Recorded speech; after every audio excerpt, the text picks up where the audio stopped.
Now to our series on the costs imposed by jihadist extremists around the world.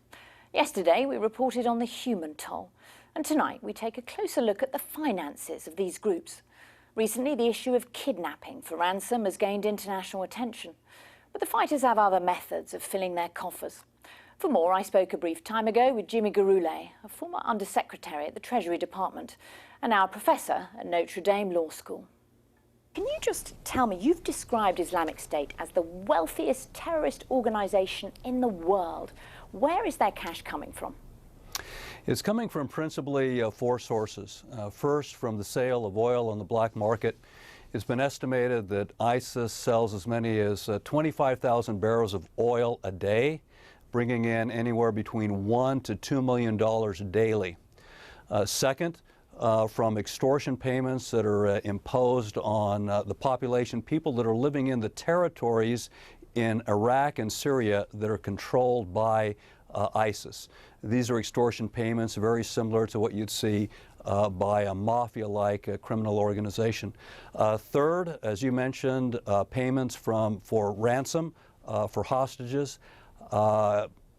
ISIS brings in $10 to $20 million a year from hostage payments. And then finally, a fourth from stolen artifacts that are taken, that are stolen from Syria and Iraq and then sold on the black market. I think collectively, ISIS is probably bringing in close to $750 million a year. But most of the money, as you say, is coming from the sale of oil. Have US airstrikes curtailed Islamic State's ability to sell oil? I think that there's been some success. I think it has made it more difficult, but at the same time, I do think that the middlemen are finding effective ways, ingenious ways to smuggle oil across the border into Turkey, across into Syria. They're selling oil in Syria and Turkey, and then, of course, using it in Iraq and the territories controlled by ISIS to provide the necessary energy that's needed by the population in the territories controlled there. Now, with your experience at the US Treasury, what do you think officials are doing to try and stop Islamic State keeping all this money?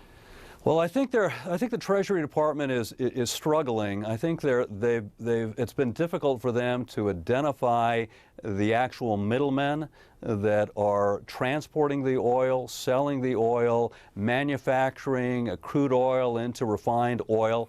I think they've been having a difficult time identifying those people. So I think at this point, the progress for designation and blocking of assets of such individuals has been slow in coming. But Islamic State must have to use a bank briefly. Can banks be sanctioned for dealing with IS?